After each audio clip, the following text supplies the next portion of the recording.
Thesz versus Buddy Rogers was historically perhaps professional wrestling's first great American rivalry. This was in the early days of the NWA territories, during which there was a divide emerging even back then between professional wrestling as it was and what it would later become. Thesz was as old school as it gets, often refusing to put over talent he didn't believe had the legit shoot wrestling skills. This can be seen as Thesz playing backstage politician by some, but it was also necessary since during the territory days, screwjobs, or, to use their real name, double crosses, were commonplace. If a wrestler couldn't defend his belt for real, he was always at risk of the opponent going into business for himself or taking the belt on behalf of the promoter he's working for. Rogers was a capable shooter, make no mistake. An average man in an altercation with Buddy Rogers was unlikely to get the better of him, as evidenced by the time Buddy got into a fight at a sandwich shop with a 6'2", 230-pound man, when Buddy Rogers was himself 68 years young. Let's just say Buddy got the better of the would-be assailant. Buddy, however, was no match for Thesz in a real altercation. There are levels to this game. Thesz was among the most capable shooters of his era. He would use this capacity to avoid putting Rogers over in all of their matches but one. Thesz would write about Rogers in his book titled Hooker. Buddy Rogers and I were to wrestle many more times in the coming years, always as the main event attraction, and we made an awful lot of money together. One thing fans never saw in any of those matches, though, was Buddy Rogers with his hand raised at the end. I never let him win, just on principle. To have Thesz say he wouldn't put Rogers over out of principle certainly suggests a great deal of animosity between the men, he goes on to say. In later years, I realized that every industry has its equivalent of Buddy Rogers. Someone who reaches the top but never understands the objective. Whilst I have great respect for Thesz as a wrestler, I don't completely share his sentiment here on Rogers. To say Rogers didn't understand the objective in a profession that he was a pioneer in is a reach, and is definitely more indicative of an old school versus new school mindset more than anything. Thesz would also go on to compliment Buddy Rogers in interviews regarding his abilities. Buddy Rogers, I think, was the best performer we've had in our game for about a 20-year run. The best we had as a performer. Not wrestler, but performer. But was clear in making a distinction between performers and wrestlers. The guy could really move and really get a story across, and made a great deal of money doing it. The animosity between the two can be traced back to the first time they met.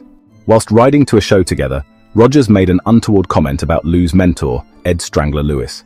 As we were driving to Louisville, Rogers started talking about what we could expect that night. He was a very hot card, and since I was well known to fans as a two-time world champion, it looked like a sellout, a good payoff for both of us. Then he started complaining. "The promoter has even brought in Ed Lewis to referee our match," he said. "Why do we need that fat old bar stool? The money they're paying him should be going in our pockets." "Let me tell you something, kid," I said. "If it wasn't for Ed Lewis, you'd still be walking a beat. None of us would be making any money at this if he hadn't paved the way. Don't ever talk that way, in front of me or anyone." He'd said enough to make me uneasy about trusting him. This interaction was a sign of Buddy's foul attitude in the earlier days of his career. Buddy was also resentful of Thesz for not putting him over earlier on his career. Had Thesz let Buddy have a run with the belt in the 50s, Rogers would have been able to run with the ball more. By the time Rogers finally got his hands on the NWA title in the early 60s, he was already starting to show signs of ill health in the form of injuries and heart problems. Thesz would conclude in his book, "Buddy and I finally made peace a few years before his death in 1992, but it's hard to forget all that happened between us. Life turns on some funny points, and who knows what Rogers' career would have looked like if he hadn't made that crack to me about Ed Lewis." In this excerpt, Thesz tacitly admits he held Buddy's career back out of personal animosity, but it's good to hear that they made peace before they passed. So to answer the title of the video, for a time, Thesz and Buddy Rogers did hate each other. There was resentment between the men for both personal and professional reasons, most of which stem from completely different philosophies.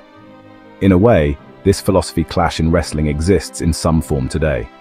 However, if Buddy was still around now and saw some modern wrestling, he would in all likelihood be more aligned with the old-school thinkers of today, such as Jim Cornette. Compared to the shooters of old, Jim's philosophy is new school. However, in our era, he's old school. Ultimately, Lou and Buddy had to respect each other. Whether as performers, as athletes, as wrestlers, or as everything in between, they were both undeniable in their ability to draw a crowd for their legendary clashes. They even improved each other, as Thesz would say. "Rogers was the first to use flying moves in quantity, staying off the mat, and the style was so popular with the fans that other wrestlers, including me, followed his lead. Their dynamic was a complex combination of respect, resentment, admiration, and disapproval. Either way, they helped build the house modern wrestlers live in and will forever be remembered as the greatest rivalry of the early days of professional wrestling.